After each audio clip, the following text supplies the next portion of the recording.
We'll do it live! Fuck it! Do it live!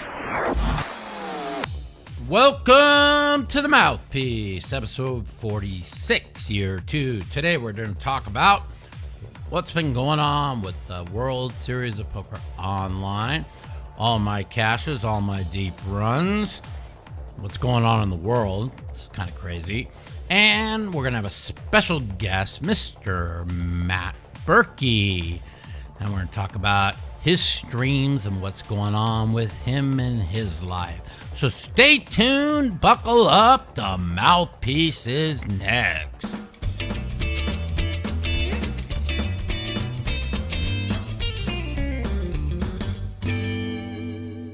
What's up, everybody? How's it going? Welcome to the Mouthpiece. It's been a while since we had a podcast because I've just been so busy. The WSOP online events have been running. I decided to jump on in, dab with some online tournaments. I had played maybe 3 no-limit online tournaments in my life up until the beginning of this month. And I had a feeling I was going to do pretty good. I've been playing no-limit cash online since COVID started for 4 months. I felt like I've been playing really good, and I thought it would translate to a lot of success, and it kind of has. Unfortunately, we haven't gotten any gold yet, but we're close. So I've been doing that, and with that, Flash is here because he always has to be the center of the attention. What's up, Flash?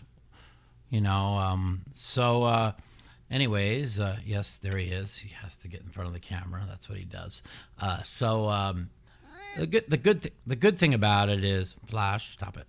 The good thing about it is it's when started playing online, it got my brain away from the Twitter world, the Facebook world. Wow, the Facebook world now is as bad as the Twitter world.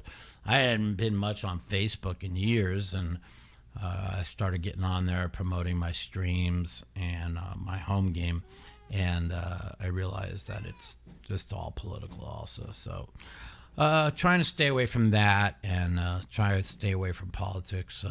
Politics is very divisive and very unhealthy for almost everybody that has one side or the other. So I'm trying to stay away from that, and it's kind of made me a more balanced, better person right now. So I've been dealing with that. So let's start out going back to the beginning here. I've got 9 cashes, I think, in 16 of the events I played, 4 really deep runs.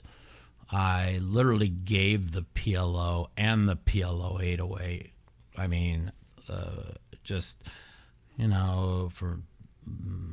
those that weren't watching, Helmuth called me right in the middle of the PLO, right in the middle of a hand. I lost my focus. I made a bet I should have checked back. Then I ended up calling off and just giving away all my chips. It was disgusting. I've lost once. Yep, there he is. There's Mr. Helmuth himself. And so that was that. Now, the PLO 8, you guys all know that I truly believe I'm the best in the world in this game, and I had all the chips. And if you watch the video, unfortunately, I think I took it down because it really gave out way too much info on how to play PLO 8. For 5 hours, I really did a master class on how to just dominate in PLO 8. And then I made a mistake, and I compounded it into another mistake. And everybody out there that watched it will say, oh, you did nothing wrong, but they don't understand what I understand about PLO 8. So to me, it was 2 major mistakes that cost me that tournament. Getting 10th the other 2 days ago in the Turbo was pretty disappointing. I had a good 15 big blind stack with 10 people to go. The guy who raised, I ended up finding out it was Brian Altman, and supposedly he knew it was me. So he raised, and he'd been playing with me for at least a couple hours. He knew how solid I was playing. I wasn't really playing big pots, never 3-betting anybody. And he opened for 560. He'd been opening a lot. I kind of focus a lot on timing tells, when they raise, how they do it. And I know you guys all think I'm crazy, but I see things other people don't. And I just felt he was weak. And I had the ace-5 of spades, and I knew making the final table would be important for my stream and for promoting my home game, which we'll talk about in a second. And but I just felt that calling 3.5 million more in chips, which was also about 10 big blinds, was something he wouldn't do. And he wouldn't give up 33% of his stack to me, knowing that the worst I have is an ace. Probably normally I'm going to have a big ace or a big pair, just how I play. And he timed down and called, and he had king 10, and he flopped the flush, and then the rest is history. I go out 10th. Now I was trying to win the tournament. I wasn't trying to make a pay jump. I should have thought a little bit more about how much more the final table might mean to me, but that's not how I think. So, unfortunately, he did call. I was wrong. It was more of my image of playing all for a couple hours with him, and him not knowing that it's me, and that he wouldn't call with a marginal hand. I thought he had a marginal hand. And I don't know nothing about numbers, GTO, or any of that shit, but my friend Tristan Wade ran the numbers, and he said even against a loose player that call in that spot is a losing EV call, and against a person like me, it's a big EV losing call. So me knowing nothing about what any of that means, which Berkey will be on in a little bit to explain to me a lot about, that's what happened there. So I guess I could say I'm not nothing about finishing 10th there. Finishing 30th last night was pretty disappointing. I just got real card dead late. Tried to pick my spots to survive. I thought I did a good job of it.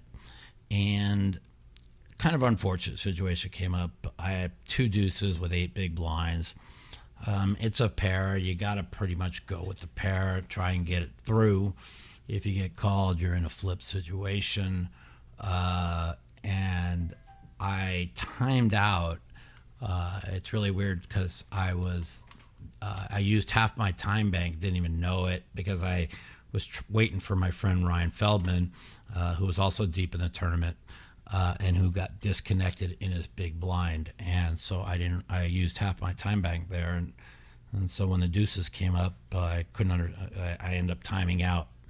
And then the very next hand, I get king 8 of clubs. Now, I know that this hand's a fold in the position I'm in, but the only reason why I went with it is I watched one of the guys I was playing with, Phenom, win a 2.8 million chip pot against aces with the exact king 8 of clubs. And I said, well, maybe it was meant for me to time out with the deuces and go with this hand.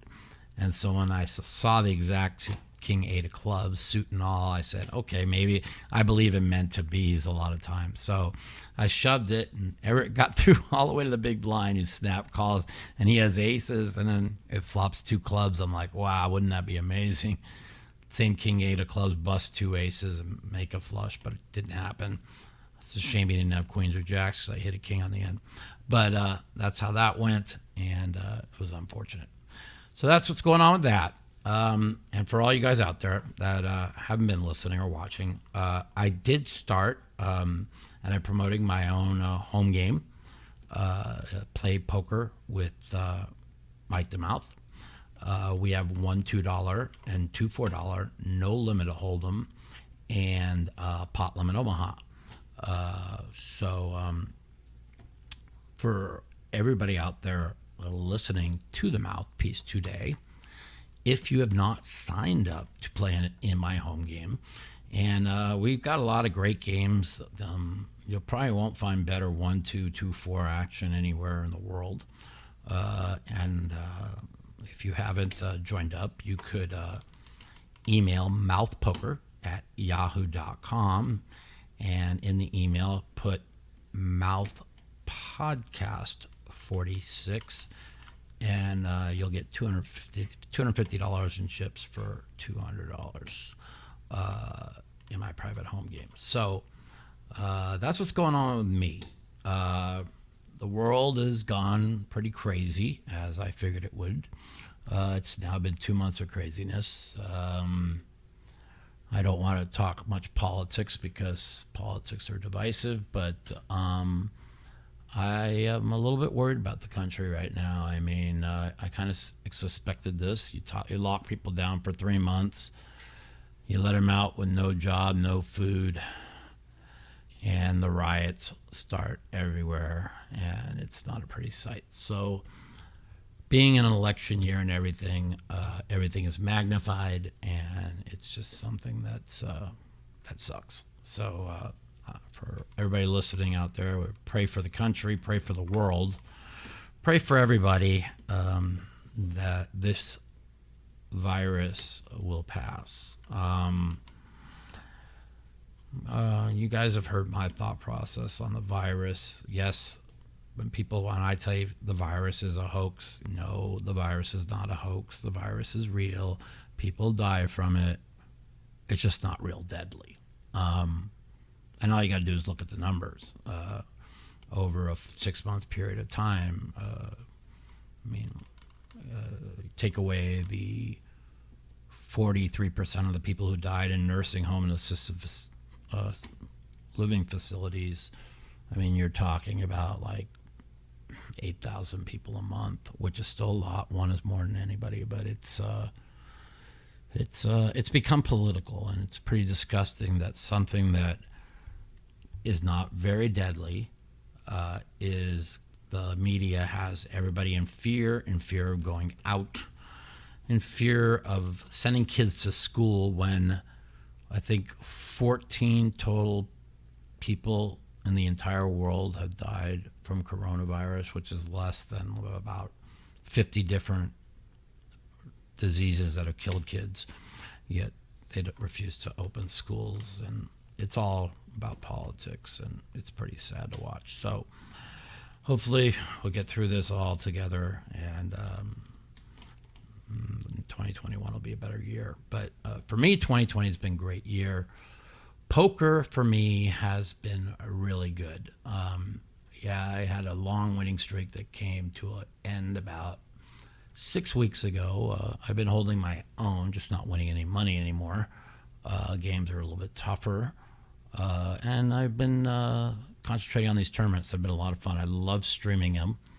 And we are going to have a guest come on here shortly. You guys all know him, Matt Berkey. And me and Matt are on the two opposite sides of the world in everything, yet we're able to be very good friends. We get along well. We respect each other. We respect each other's poker games. We think completely differently poker-wise, yet we both have pretty good results. So if you're like watching my stream and you want to watch Matt Berkey's stream, you'll literally see two different perspectives on winning players playing an extremely different style. So, that's pretty good to watch. And so that's what's been going on. That's what I miss you guys all. Sorry we haven't been running a podcast every week. It just hasn't been much poker until the WSOP started. Now, it's been a while, so I guess I can address it on my own podcast. Everybody knows about what happened in the first week of the World Series when I kind of got raged, thought I was slow-rolled, and I ended up I wasn't. Remember, I don't play online tournaments. I don't know how they work. Now that I've been playing a month and I realize people take their time on stuff, I definitely wasn't slow-rolled. And I talked to Megan, the girl who I ended up accusing of slow-rolling me. I apologized to her more than once. She accepted my apology. We talked privately, and she is nothing but pure class.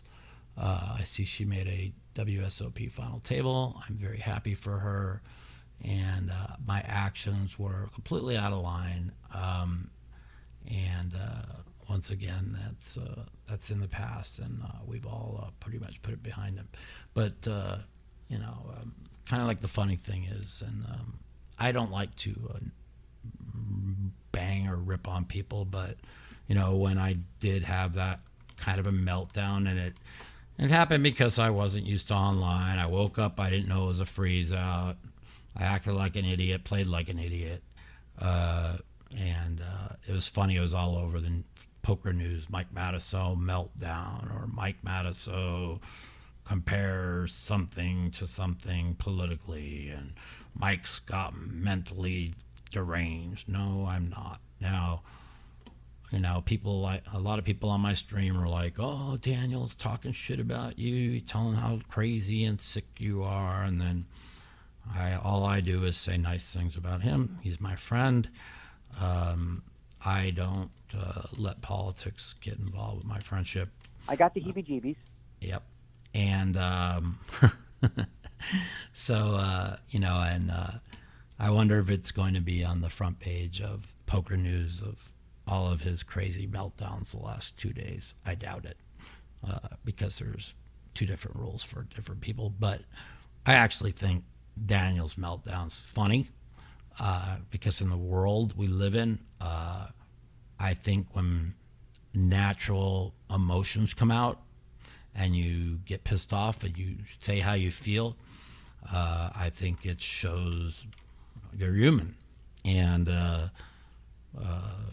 people, when they lose or they get pissed off by something people say, sometimes they act wrong. Money isn't the source of happiness.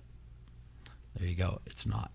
And so I just wanted to say, no matter what everybody wants to come on my show, whoever wants to call, whatever wants me to say bad things about Daniel, I'm just not going to do it. If he wants to say bad things about me, that's up to him. We text yesterday. We get along fine. We get emotional. He's emotional about politics on one side, and I'm a little bit emotional about it on the other. And that's just how it is. It's unfortunate, though, that sometimes you're not able to just talk things out. So I try now and just keep politics as much out of that I can of tweeting and talking about it, and try and stick with poker. Poker's been good. The streams have been fun. And the home game's been even more fun. So what we're going to do is we're going to patch you in, and we're going to get a Zoom call here going with Matt Berkey. And then we're going to take your phone calls. We're going to open up the phone lines, and you'll be able to call and ask me and Matt any questions you want. So, Mr. Editor, hook that up. Put out a tweet taking live phone calls when we're ready to, and we'll get to that part in a second. So without further ado, let's see if we can get Mr. Berkey hooked up here on the Zoom. Bump, bump, bump, bump, bump, bump, bump, bump. So, yeah, these streams have been fun. Everything's fun. Life is good, man. 2020 has been my best year in 7 years. So while everybody else was living their great years and I was living in purgatory and hell, and 15 months bedridden in 2015 and 2016, everybody gets to see kind of what I have lived through for the last 7 years, and they have lived through during this lockdown. So it's kind of easy for me because it's kind of the life I've lived all this time. Berkey's on. Is he on? Matt, you there? We can't hear him. I can't hear him. Why not? We can't hear him. I don't know. Why can't we hear him? Hello? Hold on. Wait, I think I heard him. Can you hear me? Yes. Perfect. Welcome to the Mouthpiece, Mr. Matt Berkey. How you doing, my friend? I'm good. How are you? I'm doing great. So We're going to talk a little bit poker. We're going to talk a little bit about what's going on in your life. What's going on with everything, man. How you been? I'm good, man. Lockdown has been very, very good to me. Yeah, I just said the exact same thing. The lockdown has, as everybody else in the world struggles, the lockdown for me has been great. Mikey, you're meant to be locked down. Let's call it what it is. Yes, I am meant to be locked down. It's pretty funny, So, for a lot of listeners that follow me and watch me on my stream, I was just saying, you could get a whole new perspective on poker as me and you, the way we play, and our thought processes are so different, yet we both have pretty good results. Now, you could talk a little bit about how your results have been, how your streams have been, and how your teaching site you could talk a little bit about. So let's you can talk a little bit about that with my fans here. Sure. The streaming's been great. I thought I was really going to hate it, but it's been pretty warm and welcoming. I don't love, I guess, spending an 8-hour session feeling like you have to entertain the entire time. You're definitely giving up EV there. Yeah. Which I don't ever mind giving up a little bit of EV for the greater good, but when you're playing tournaments particularly and you're going to lose day in and day out anyway, it's extra difficult to just feel that extra burden. But by and large, it's been fantastic. I won a tournament on stream. I've now final table a bracelet event on stream, which are both really great. They're entertaining. They are and then fun. Off stream. Yeah, it's always fun to make a deep run when you have thousands of people watching. Yes, it's fun. And I'm an entertainer. You know that. I'm crazy. So I love entertaining people. And but I one thing I noticed, I've got a 10th and a 30th, 2 out of the last 3, and what I've done is I quit watching the trolls on the YouTube channel and started focusing a little bit more. Now I try my hardest to try and pay attention for the people that are being nice, the people that are rooting and stuff. But you get a bunch of trolls and then you lose your focus. You make one mistake and it kind of fucks you up. So it is a tough balancing act of trying to entertain the people who are following you and to focus on poker. So Berkey, if he thinks he gets as many trolls as you do. That's a good question. Do you get as many trolls as I do? Almost certainly not. No. I think in general I'm polarizing, but I'm polarizing for the new guard, not for the old guard. Right. You're truly polarizing. Yeah. Let's call a spade. You bring a lot of it on yourself. The rant you went on with Wolverine 19 or whatever was pretty unjustified, and it's going to bring a lot of visceral your way. Yeah, and the good part is that person was really nice. And I'd never played I think I played maybe 2 online no limit tournaments in my life.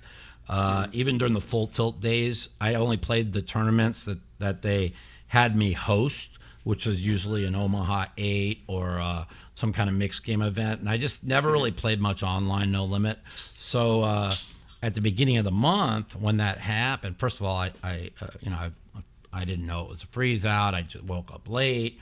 I had not taken Adderall in almost 3 months, but I noticed about 3 tournaments in that normal time where I take an hour nap, I was getting really tired. So I said, if I'm going to play these tournaments day in and day out, I'm just going to have to get back on Adderall. And unfortunately, when I first start taking it, it makes me very angry and agitated. And it was like the second day of taking it, so I was angry and agitated and acted like an asshole. And the worst part about it is I put that tweet out and I said, and I tried to erase it right away. And I'm like, that was stupid. I'm like, oh, that's not me. So, and everybody I talked to, my editor, my girlfriend, my friend, I go, do you guys see this tweet? I can't find it anywhere. And nobody could find the tweet. And I guess if you're not you only if you're following me, the tweet doesn't go out. It only goes out to other people, and it was hidden behind. And then all of a sudden, I start getting all this hate myth stuff, and I felt awful. I finally found where it was. I deleted it. I then personally talked to that person. She accepted my apology, and I moved on from that. So, we all make mistakes. We're not all perfect. But that's how that goes. But, yeah. Watch. I think that like an apology is sufficient for 99% of it. I think the doxing element of it is probably the line that you may not have realized was as bad as it is. And I didn't even know what doxing was, so that goes to show you goes to show you how stupid I am. Yeah, it should give you old people technology, man. Yeah, you guys, you fuck it up for everybody. Yeah, so I was just like, man, fuck this person. Find me who this person is, man. And the thing is, I was angry. Again, a lot of it had to do with because I just started taking Adderall, but people know, like, even if you go back to the Sean Deeb incident, you could call me names, you could beat me, you can call me every name under the sun, just don't slow roll me. And I just think in this slow rolling is just really bad, especially in this generation. People don't even realize, like, this is the truth. Like, before me, like, I started playing in '96 professionally, but like in the '80s, if you slow rolled somebody, I mean, you probably didn't make it out alive. I mean, Doyle told me some crazy stories, So, I mean, it's just something you don't do. And people, they've made it a thing where they think it's funny to slow roll people. And I was wrong personally that I thought I got slow rolled. I didn't. But it's just something that in this generation should understand how it's just bad etiquette, So, I put that behind me, and we all make mistakes. But a lot of people watch my stream. They watch Daniel's stream, and a lot of people are watching your stream. And as I watched Daniel's fucking blow-ups, especially the one yesterday was pretty funny. What was the context of that? What was said to him? Well, I don't know. They're saying somebody said more rake is better, and he got pissed. I doubted it. I mean, he probably, somebody said something. They want to say that so they can make him look bad. Somebody probably attacked his family or something, and that's what I probably presume. But Doug Polk likes to run with it, and because he hates Daniel and they hate each other. But listen, I got nothing against Doug. The only thing that we used to actually be pretty good acquaintances. He only pissed me off when me and Phil were playing in a Live at the Bike Cash game, and he accused me of telling Phil that I had 2 spades or tried to cheat in a game, and that really bothered me. And because anybody who knows me knows that I might be a complete idiot and I might be a dumbass, but I would never cheat or steal a quarter from anybody. So it really bothered me that he would throw that out there for clicks. And ever since then, I really haven't talked to Doug. So, I had no problem. Actually, I thought we were friends, and I thought that was really out of line. But, sure. you see that. You see Daniel's streams. They're kind of entertaining, and his little meltdowns are pretty funny. And then we go to Berkey stream. Now, after I went broke yesterday, I saw you were still in, didn't even know. And I said, oh, let me check out Berkey's stream because, I've never watched your stream, and I was pretty entertained.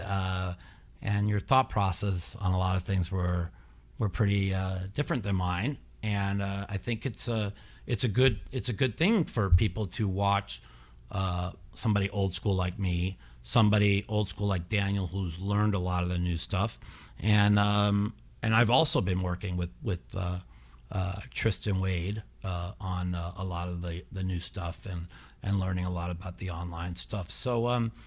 You could kind of tell everybody, how it's going and how your thought processes are, and they turn into your stream, kind of what to expect.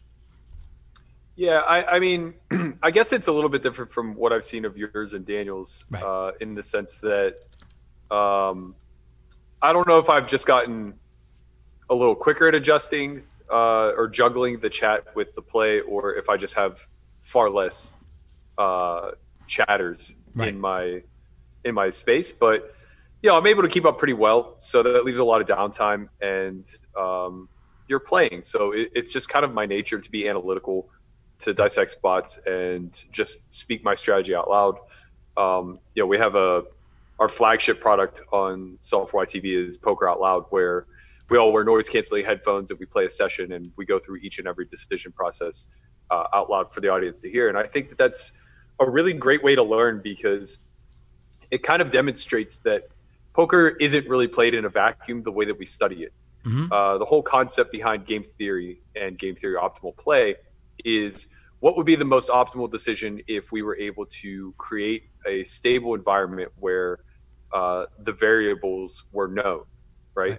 And we reverse engineer and come up with strategies that way. Right. But the truth of the matter is that's not how the real world application really works, because everybody is on some sort of spectrum as far as the choices that they're making. Right. So getting to hear somebody speak out loud, getting to hear multiple people speak out loud that you think are comparable in skill set, you'll begin to pick up on a lot of the nuance with just how differently we all see this game. We're all kind of victim to our own biases, and that lens is really going to skew the decisions that you make at any given moment. Right. And watching, tuning over to your stream last night, and I watched you at about 5 million in chips, and then you got down to about 1.6, and then you got back up to 3.4, and then I watched your bust out hand painfully as you watched it. I don't know how you could possibly limp king queen and then stack off with it. I mean, did he really think you're just moving in with 7-8 there? I mean, I know as crazy as sometimes you might play in certain spots, I just don't. I mean, he snapped you. He didn't even take a half a second, and I mean, I think it's a pretty bad play, but I also could think I could justify it a little bit. In the moment, I was pretty dumbfounded. I was like, "What is he doing? I'm literally never shoving a worse hand." Right. But reflecting back on it, I actually could just shove any two cards there and create a massive ICM conundrum for him. The problem is, even if that's what I'm doing, he's still like lighting thousands of dollars on fire with the call. Right. So if he knows for a fact that I'm shoving any two, king queen is still probably losing a couple $1,000s. If he doesn't know that I'm shoving any two, now king queen's probably losing like $10,000. Right. So and the thing is like, okay, so talking and listening to you and you knowing all what each thing is worth and money and all that, which I know nothing about. My thought process is, guy limps there now, and watching you on your stream, you say, well, if he trap me, which, you have to think like that. If he did, he did, but I mean, ace 10 in that spot, 15 bigs, I mean, it's just a great hand to just go with. Well, I would have folded if he opened shove, though. And that's the difference. Absolutely. But it's not because his range is stronger. It's just because ICM greatly punishes the caller.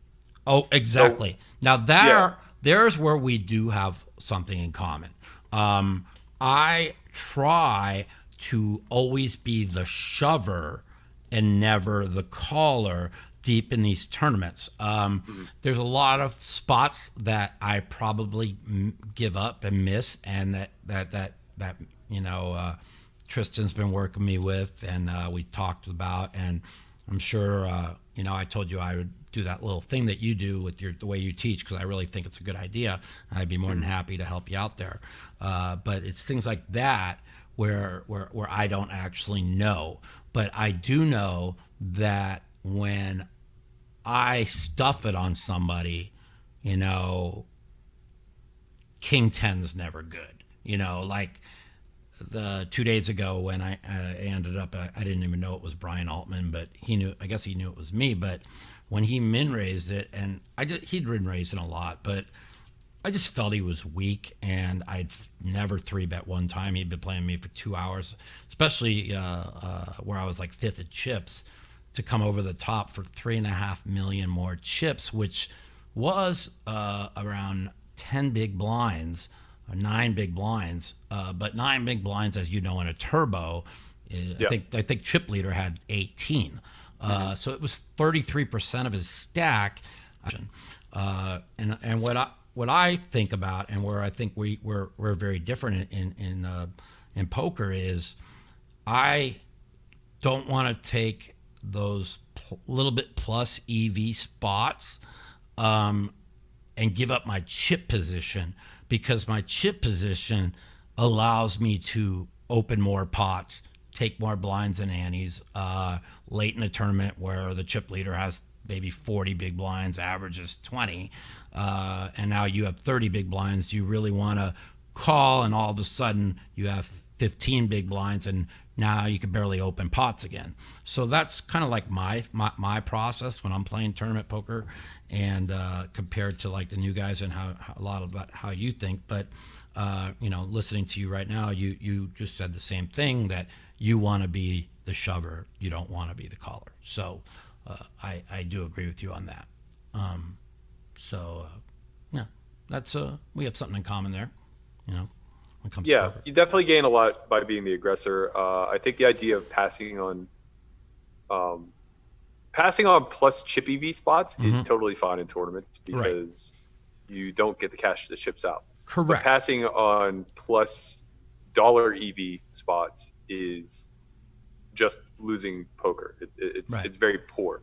So the idea of protecting your chip position because you want to feel comfortable opening and things along those lines, that probably speaks a little bit more to your discomfort for having a reshove strategy than it does actually creating an edge for yourself. Because the fact of the matter is, if you're the chip leader with 50 bigs, but everybody around you has 20 blinds, then you just effectively have 20 blinds, and you're still playing push fold poker anyway. You're not going to get the steal at the frequency by which you think. People are pretty good at defending. People are pretty good at reshoving. Right. So the only nice part about having chips is that they're an insurance, but they devalue as you accumulate. So you really need to put them to work. Gotcha. Yeah. And the thing that I've been like most aware about, you could tell me if it's correct strategy or if it's bad or what, is I see spots, like even when I have a lot of chips, right? And I've been pretty unfortunate to have like especially like yesterday, when I had a pretty good stack early, they then moved the chip leader of the tournament to my right, and the guy who was fourth in chips to my left. And so I just felt like anytime I opened against somebody who had a short blind, they would 3-bet me. And literally all 3 times I opened weak against one of the shorter blinds, I got 3-bet by the big stack. So, I punished myself a little bit mentally over it, because I felt that was coming. Now, how do you combat something like that when you are in a spot where the chip leader's opening a lot to your right, and you're getting no cards? I mean, do you just? A lot of times I just want a 3-bet light, but I'm also worried when they got so many chips, they're just going to call. What am I doing wrong there? You have to know the line where those strategies are no longer available. So once you get below 20 big blinds, you're not really going to 3-bet anything. You're just going to shove. Exactly. Right. And you're not going to want to risk your tournament life without a reasonable hand. So, just follow charts. It's annoying that it's that robotic, but you just find the line of demarcation of what hands are plus EV versus a wide open, and you start ripping them. Right. Yeah, it makes sense. And so, you're always, and I know how, we played a lot together, and you've talked to me a lot about like EV spots, and I know, and like we talk about in cash games, like the math, the EV, it's everything. And so it's something that I've worked hard trying to learn, and I've not learned it all yet, but because it's very complicated. But I'm not like my buddy Phil Hellmuth, who refuses to listen to anybody about anything and thinks he's the greatest. And if he would just like Well, to be fair, the reason why Phil is so good at tournaments is also You're the too reason good. why he sucks at cash. Right. And it's because he puts a big emphasis on quote unquote tournament life, which in turn puts a large emphasis on ICM.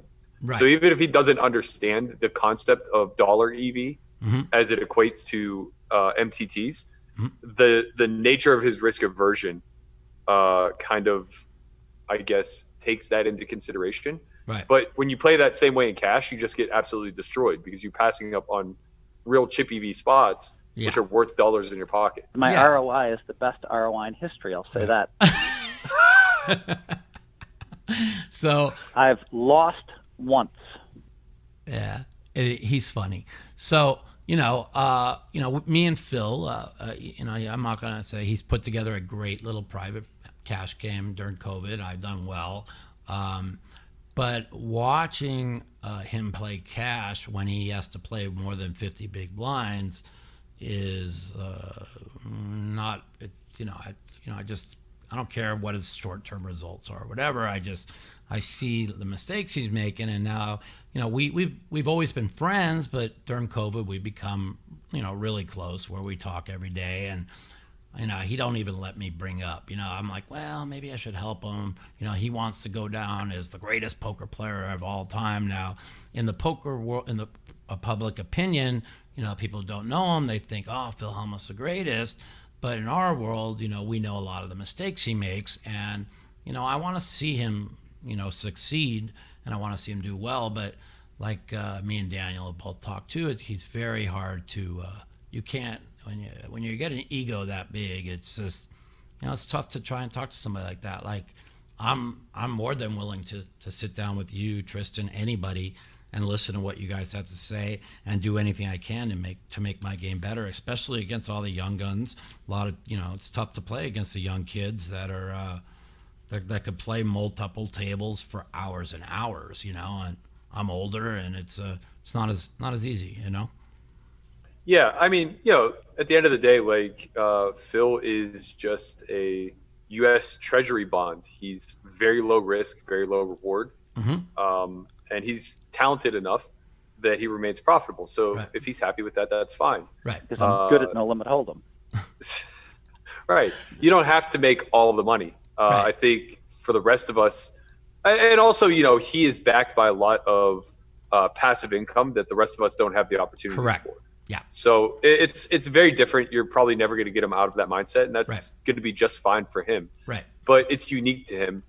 The rest of us are kind of cutting our teeth trying to maximize our EV for the short time that we remain in this game and we remain profitable. Yeah. So it's really critical to be comfortable taking risk, be comfortable to maximize your earn, and hopefully utilize that to build a platform that you can jump off into other markets. Absolutely. And, it's something that unfortunately I could have done during my prime in poker when I was, probably the best no limit player in the world in 2005. And I was at the top of the marketing range. I didn't take my money and put it away and invest it like I should have. People used to say, "What do you do, Mike, with all the money you make playing poker?" And I say, "Well, I play higher. What do you think I'm going to do?" And I look now, after my injury, you just never know what's going to happen. Like my injury, like 1 in 3 billion was the chance of the injury I had. And a lot of people in the world don't know what I deal with and the chronic pain I deal with. And, for me to keep winning and having the results I'm having, and I unfortunately have to take a lot of medication, and I'm just wondering what could have been, what would have been if I didn't have to take all this medication, because 2013 I won NBC Head Up. I was back on top. I was playing the best, and the world came crashing down for me. But I do feel like my no limit hold'em game has gotten really strong again. Like I'm seeing everything. My feel is great.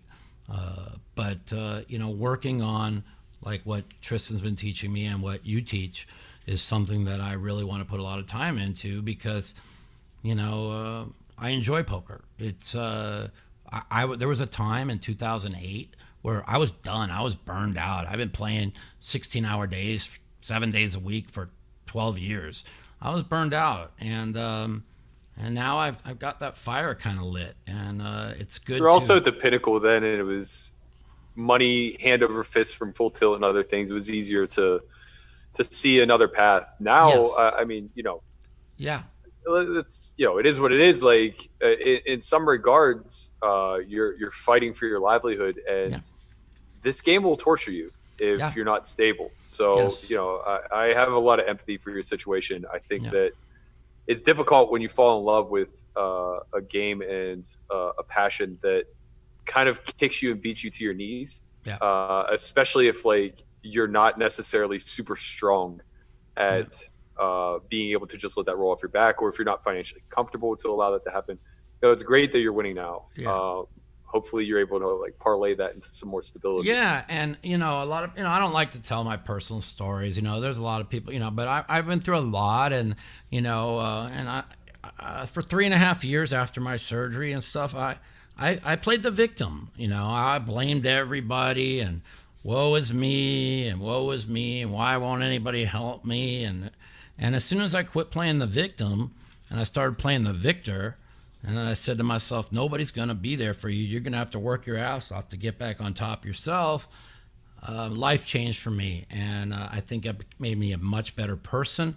It made me get a lot more empathy for other people beside myself, and I don't even think I'm even near the person I was 6 years ago than I am today, as far as caring about others, as far as trying to succeed and get back to the top of the poker world. I feel like I'm close. I'm on my way, but you got to put the work in. And playing in these tournaments, playing online every day during COVID, put a lot of reps in for me. I had not put reps in No Limit Hold'em in 15 years.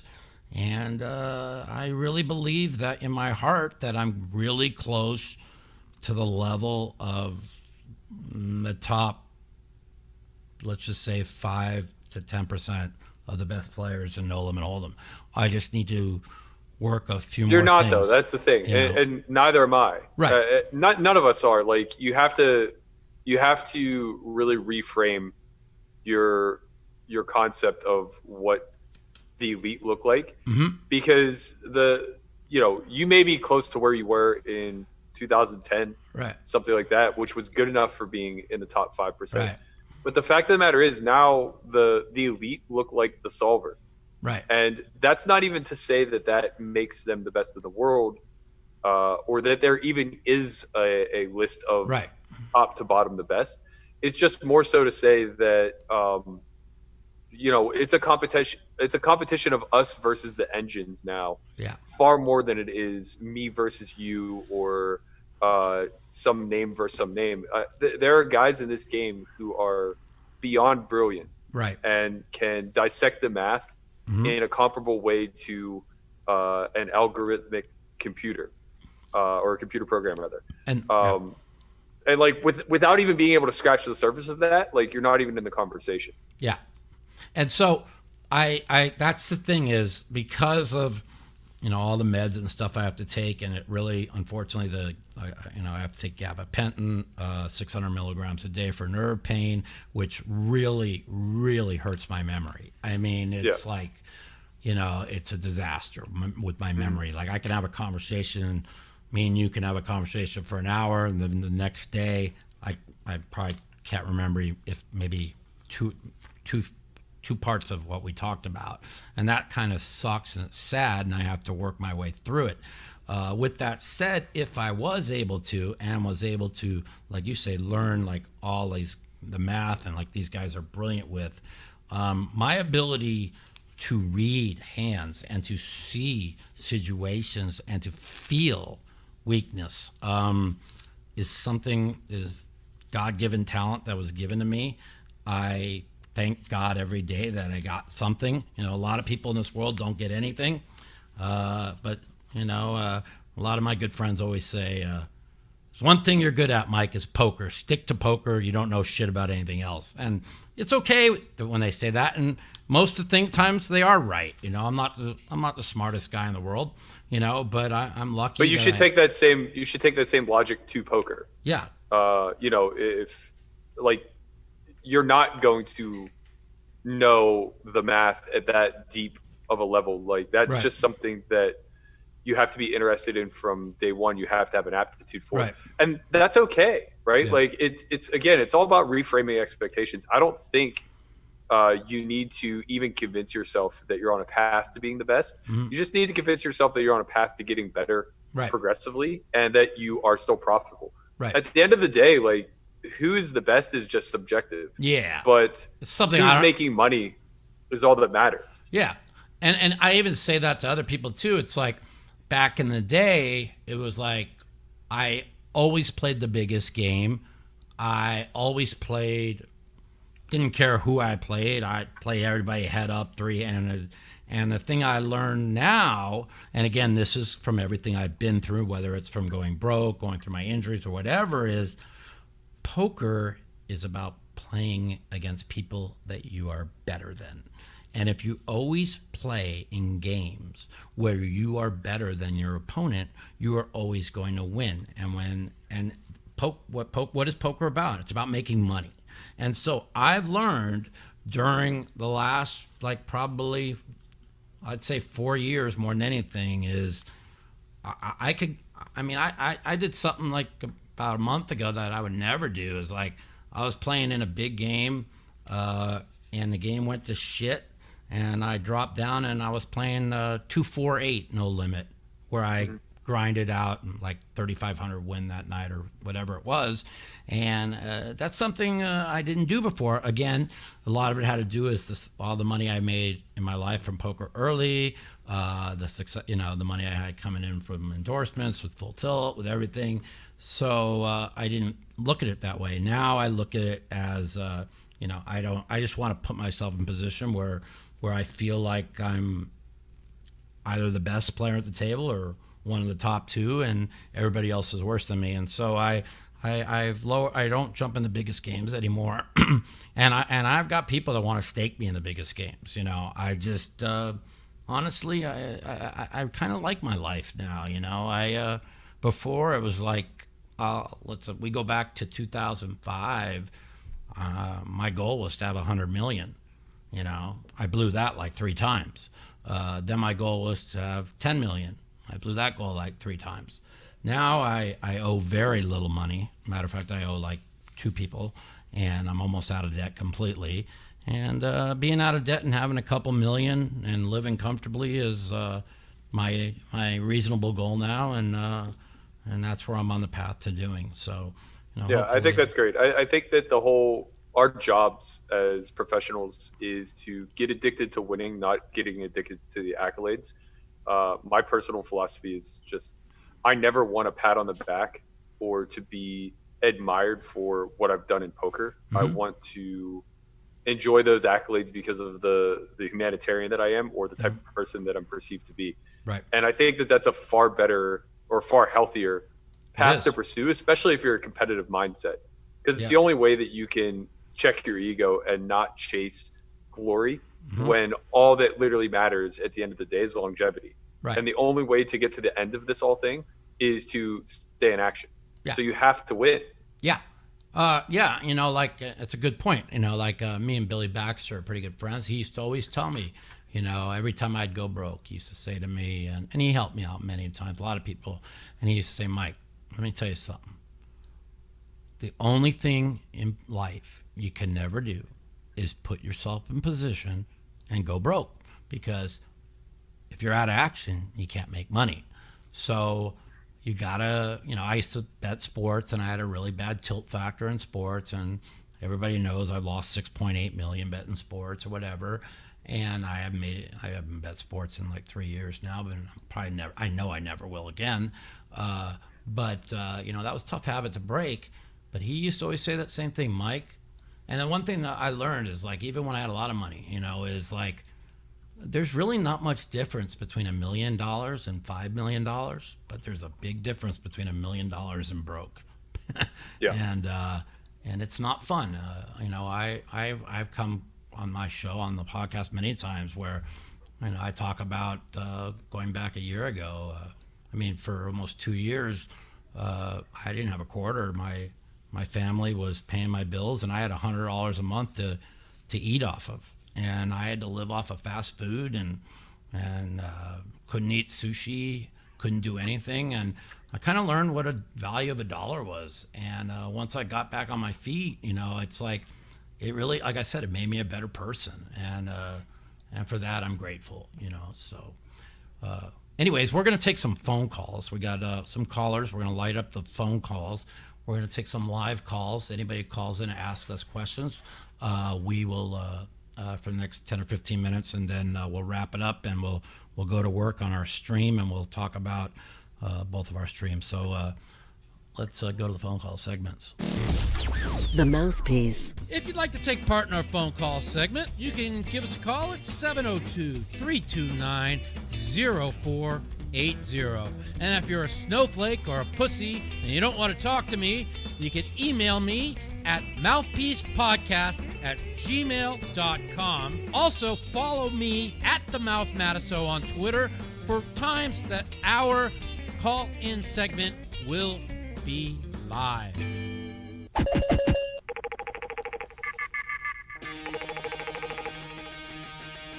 All right. The phone lines are up. 702-329-0480. Call in, ask me and Mr. Matt Berkey any questions you'd like to ask us. The phone lines are open. We're going to be open for about 15 minutes, and then we got a tournament to play. Okay.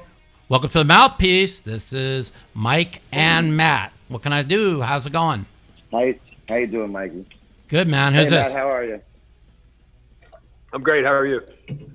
Good. I've been on your show before, man. I just wanted to say, dude, those deuces you had, that was the play right there yesterday. Yeah, Deuces. I timed out because I brought it up a little bit earlier. Is one of my good friends who I play in the private game with every day, he got knocked offline on his big blind, and I thought it was, it was bad. Even if it was not even my friend, I would have probably waited, because I just think when you're deep in a tournament, it's, you don't want to take advantage of somebody that gets knocked offline. And so I used up 30 seconds of my time bank, and I forgot about it. And so, Mike, I was screaming. I was going with it. And then I timed out. Because the next hand you pick up, what was it, King Queen? I had a terrible. No, the next hand I pick up King 8 of clubs, and it's a bad hand from that position. Yeah. The flush draw. It was the flush draw. I flopped the flush draw, but and the guy picked up aces behind. Yeah, but it was to throw my phone. Yeah, it was a bad spot for me. It was stupid. I was kind of upset that I timed out on the deuces, and then like one of the guys who was a chip leader, he won a 2.8 million chip pot with King 8 of clubs versus aces. I'm like, oh well, maybe I was meant for me to fold and time out so I could pick up this hand like an idiot. No, not thinking like you don't think, you're not supposed to think like that. You think this is a fold, you find a better spot, and it was just stupid. So it was my fault. See, I'm the same way as you, Mikey. Listen, not with the hype with this solvers and this Matt. Nothing against you, Matt.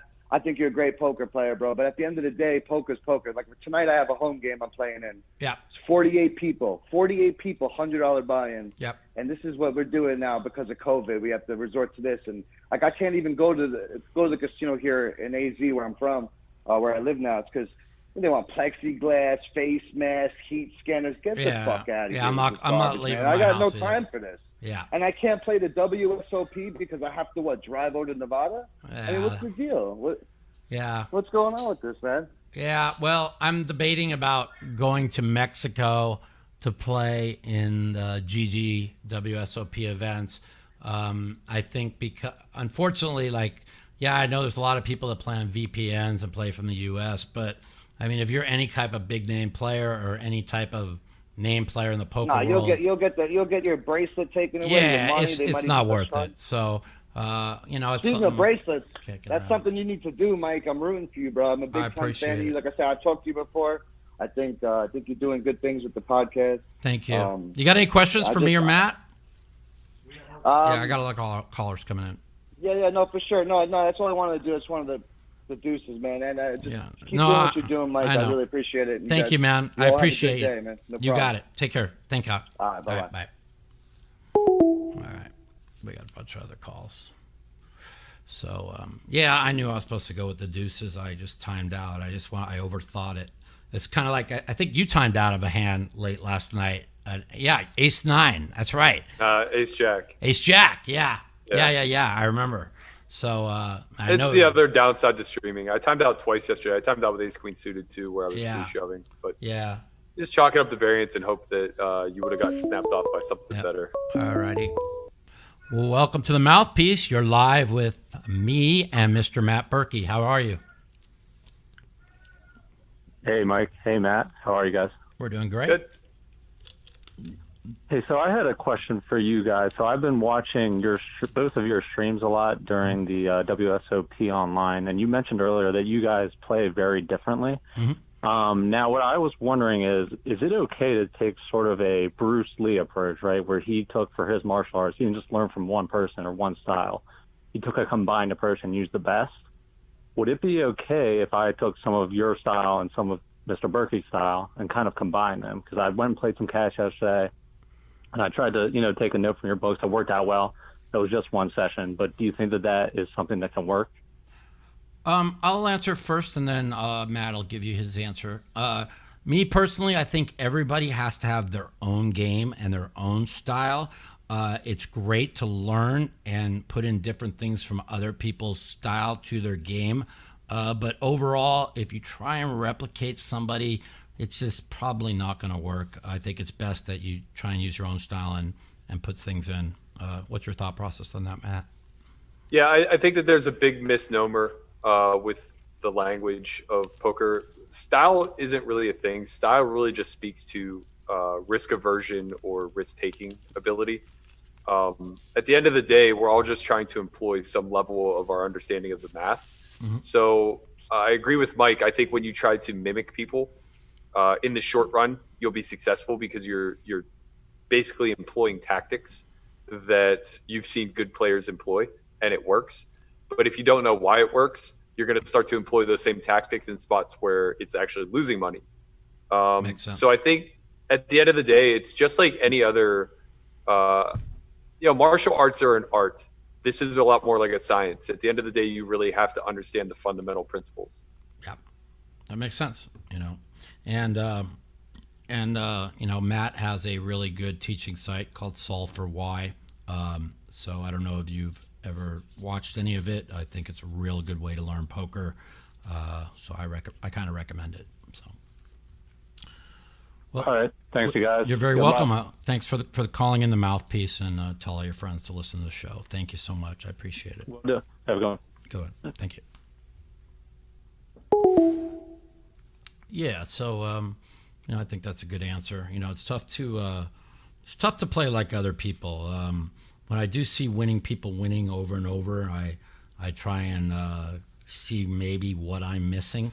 And that's kind of, I think it's a good way to work backwards. Yeah. So, let's see what we got here. We're calling someone? Yeah, we do that when we met. They leave a number. Welcome to the Mouthpiece. This is Mike and Matt. Hello. Yes. Yes, how you doing? You're on the Mouthpiece with Good. me and Mr. Matt Berkey. How's it going? How are you? Good. Who's this? Hello? Can you hear me? Yeah. This is Victor. Hey, Victor. How you doing, man? I'm doing good. Good, man. You got any questions for us? Yeah. Just wanted to improve my game. I've been following your style a little bit, but it's making me a little too tight, and I feel like I'm getting blinded out. Mm-hmm. Whereas if I was being a little bit more aggressive, I would have maybe gone a little further. That's a really good thing and one of the hardest things to balance. And this is where I think Matt can give you a really probably a little bit better answer than I can, because I definitely play a lot tighter. I look for spots. Probably should look for a little bit more spots. Matt, what's your answer to that? Yeah, I mean, at the end of the day, the way that profit is derived in poker is through aggression. The passive player, that strategy almost never makes money. Right. So I would just suggest getting a firm understanding of how the EV of certain hands interact pre-flop. So basically get familiar with push folds. Start there. That's the easiest way to really comprehend what hands are good, what hands aren't. Right. You can use apps like SnapShove or Preflop Plus that are both fantastic at just giving you by position and by chip stack size what it is that you should be employing. If you get push fold down, everything else is kind of icing. Right. Yeah. I've got push fold down pretty good, So sometimes I miss a few spots, but that is probably the most important thing to get down.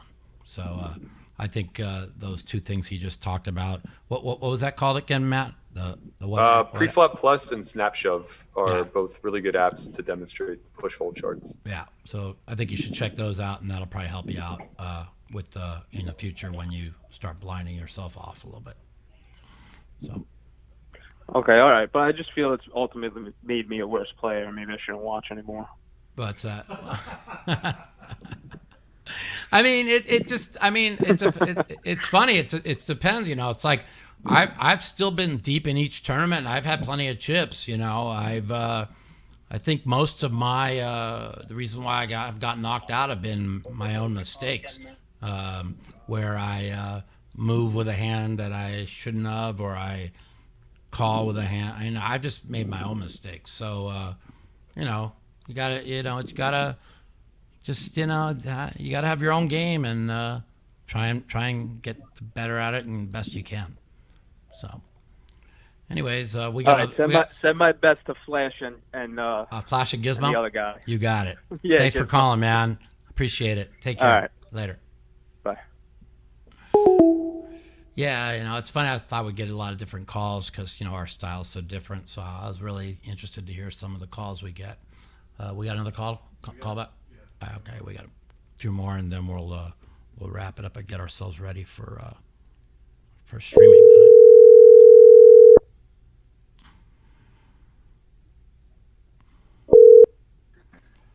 Hello. Welcome to the Mouthpiece. You're on the line with me and Mr. Matt Berkey. How you doing? Doing great. Thanks for having me. Yeah. Who's this? My name's Colin. Hey, Colin. How you doing, buddy? Just doing well. Thank you. You're welcome. I'm just wondering, why are the buy-ins so low for the series? It's the World Series, right? But everything's like $400, $500. Why can't they... why is there no 5Ks? Well, there is. That's why I'm probably going to be heading to Mexico in about 10 days. GG Poker is running 85 events in Europe and outside the United States, in which the buy-ins will be anywhere from 1,000 to, I don't know, I think they have a 25,000, right? The Poker Player Championship, 25. I think they even have a 50,000. I haven't looked at the schedule, but am I right, Matt? I think for sure on the 25K. Yeah. They run high rollers every day, even if they're not World Series events. Right. But, the main event is a 5K. Okay, gotcha. Yeah. Oh, okay. Yeah, my other question, I guess, probably more from Matt. You might know this too, Mike. Yeah. What's up with America's Card Room? Why is that not as big as Full Tilt and Poker Stars used to be? It seems like pretty good software, but that's a good question. I actually have become pretty decent friends with the CEO of America's Card Room, Phil Nagy. He plays in our private game with us, and I had him on the podcast at the beginning of COVID, and he explained a lot of, I guess they had a lot of bot and software problems. I don't know. Matt might know more than I do about that.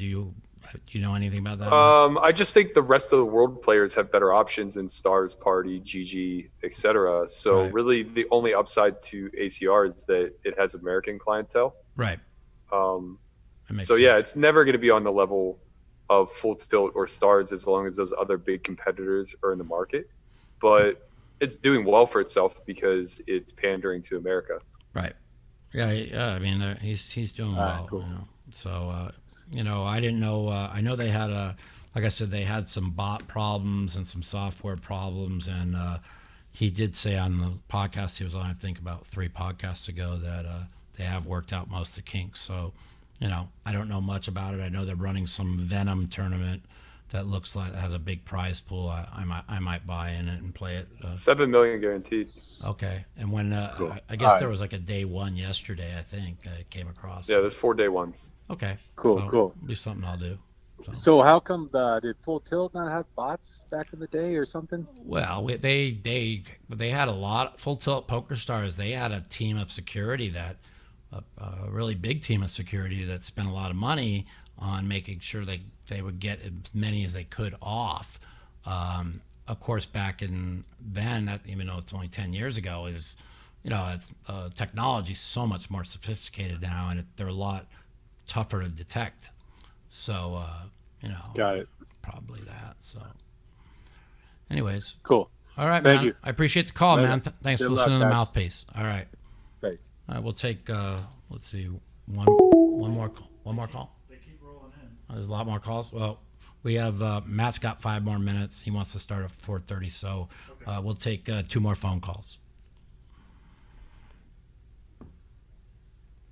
And then we'll give out a shout out to your teaching site and everything, and we'll get going. Let's go, buddy. What are you doing? Okay. You got it. What's up? Welcome to the Mouthpiece. You're on the phone with me and Mr. Matt Berkey. How's it going?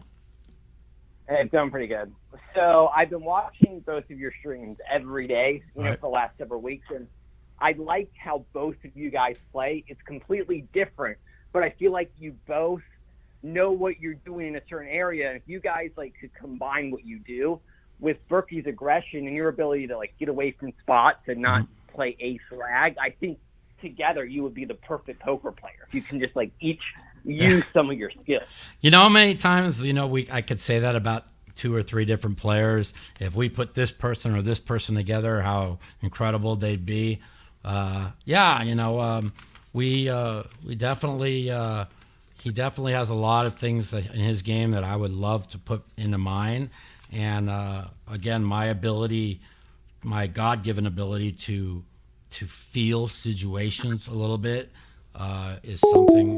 Whoops, did we lose that person? Yeah, but you can finish Okay, I'll answer. Finish answering.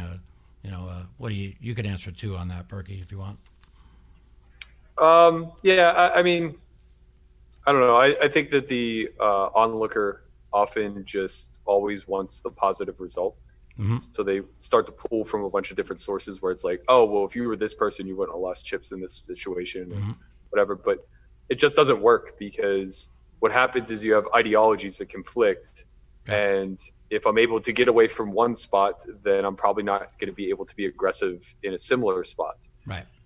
It all boils down to pot odds and EV. If you're getting a proper price, it's fine. What people aren't comfortable with is it's fine to lose. Yeah. It's built into the game. You're supposed to make calls on the river that lose.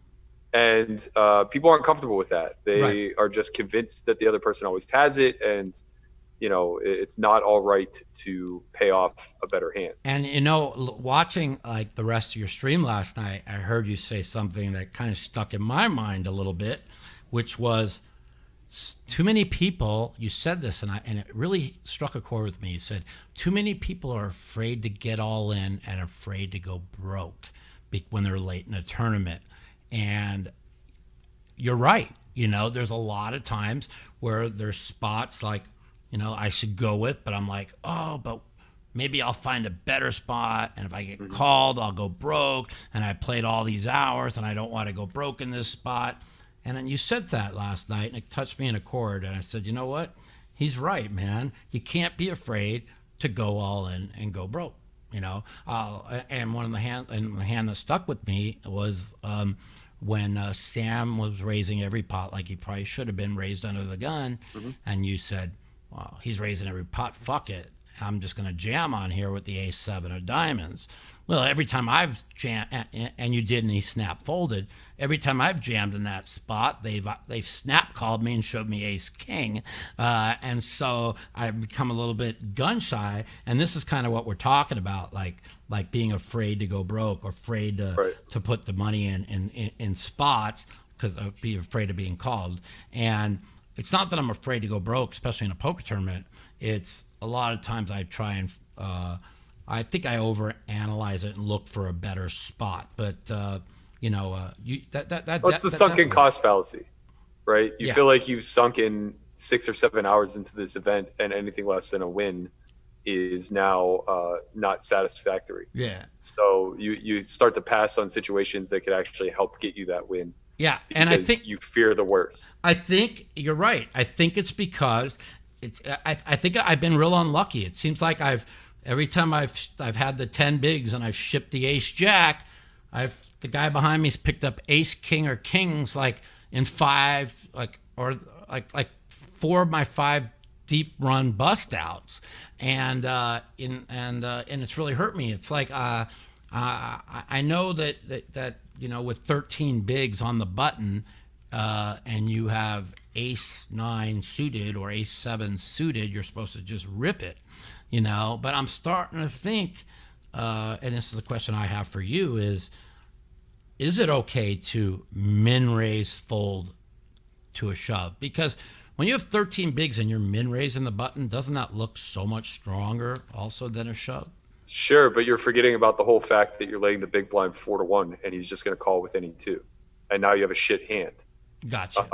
No, just winning the pot is so incredibly important, and everything that you're speaking to is wrapped around control issues. You have to realize that when you sign up for the event, you sign up for the possibility that you could just be dealt game over.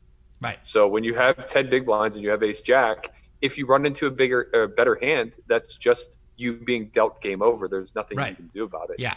It's no reflection on you as a player or your skill or, the result really doesn't matter. It's widely accepted as this is the best play to make. Right.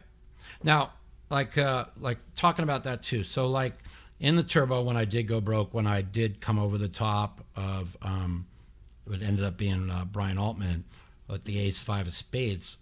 He ran the numbers.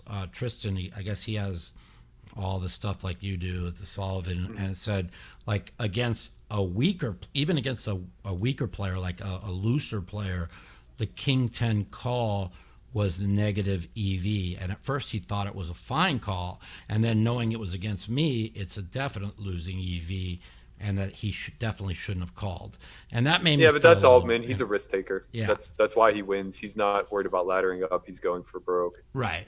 Yeah, it makes sense, and if I I didn't know who it was at the time anyways. I just knew I was playing with him for 2 hours, and I just, again, I usually don't make that play, but I felt that he did have 14 million in chips, and I didn't think he would want to give up a 33% to me. You may have just made a good play. Yeah. I don't know what the situation was, but he made it. We're at. It sounds like you've overanalyzed it to the point where you've just left off the scenario where you just made a good play, got called, and lost. Yeah, I mean, I did have the best hand. I mean, I was 57%. So I mean, if I win the hand, maybe I win the tournament. I'm for sure going to probably finish in the top 2 or 3. So you're right. I definitely did overanalyze it. So we have one more call, and then we'll be done, and then we'll get out of here and go to streaming and see if we can have a successful night like we did yesterday. Let's see, last call here.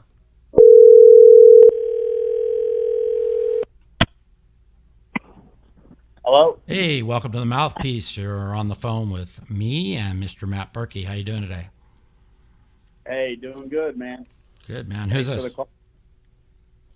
I'm Justin. Justin, cool. Yep. You got any questions for us? Not much. I was just the guy that. Do you actually watch your Periscope comments? Do I watch them? Yeah, the Periscope comments. No, I don't ever pay attention to comments because people are just evil people. I just try and pay attention to the positive comments. Too many trolls, too many negative things. But why? Was anything negative said or anything crazy? Oh, I was just being positive on your good. Periscope. Oh, I appreciate it, man. Thank you so much. I appreciate it, man. So, have you watched Matt stream at all? No, I haven't watched Matt stream, but I'm going to follow Matt. I've been watching the Peacock. The Peacock app I downloaded on my Apple TV, and they got Poker After Dark 24/7. Gotcha. It's awesome. Like you last night, this was like from 2009. You know what I mean? So they just play it over.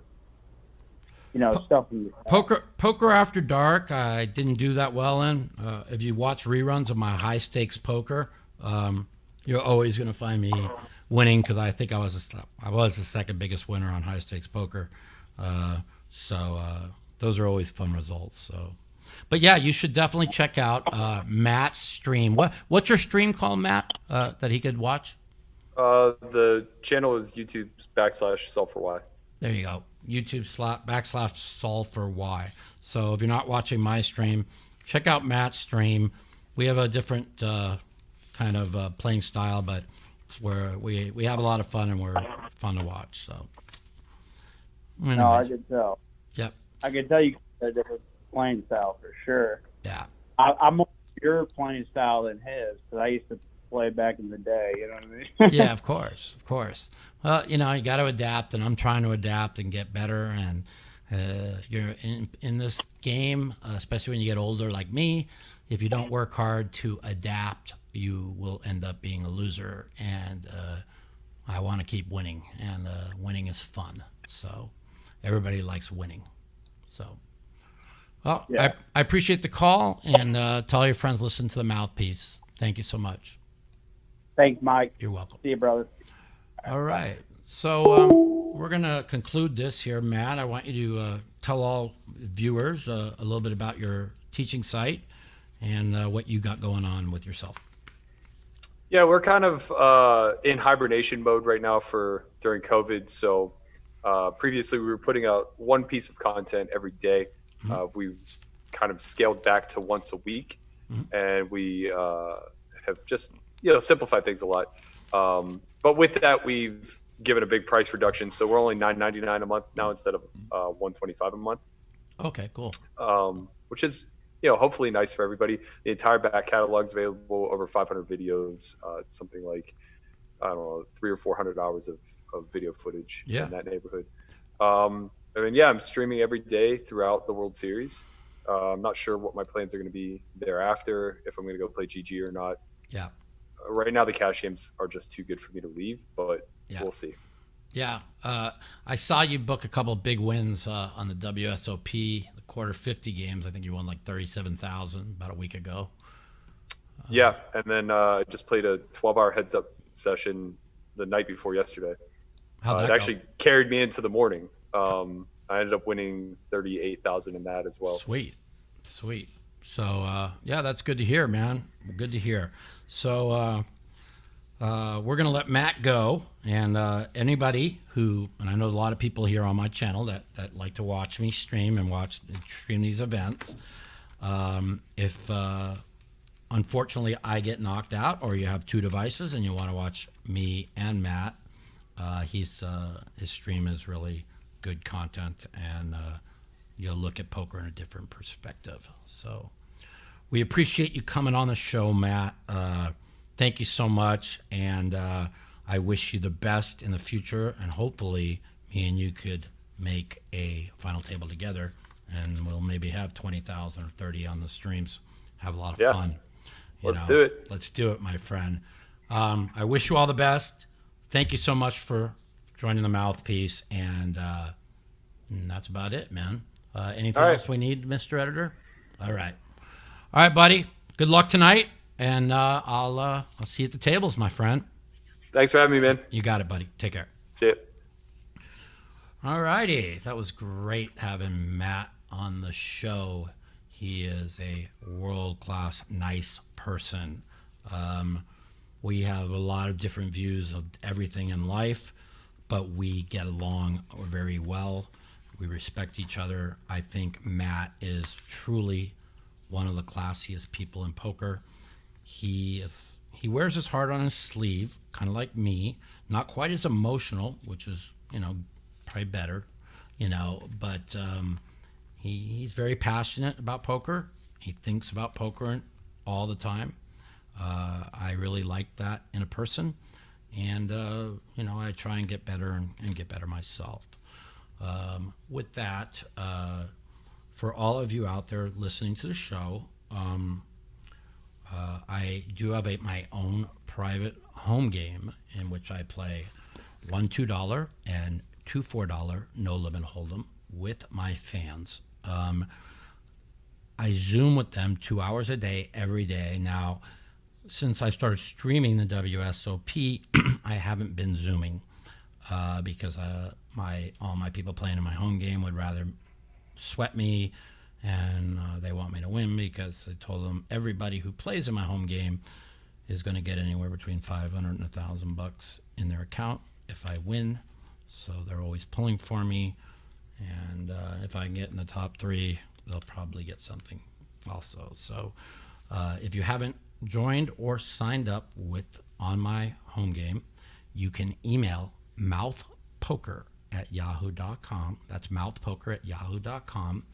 And in the email, put in Mouthpiece episode 46, and you will get $250 in chips for 200 in my home game, and just for listening to the show. So that's it. We're out of here. We're going to go try and win a bracelet online. You can follow me at youtube.com/MikeTheMouth. Watch me stream, hopefully all night tonight. And then I'll probably go into Mexico in 10 days and streaming some more. I haven't decided yet. It's tough for me to travel during COVID. It's even tougher. Thank you all for joining in. Thank you, Matt Berkey, for joining the show. Thank you to all my fans. I'm out of here. Take care.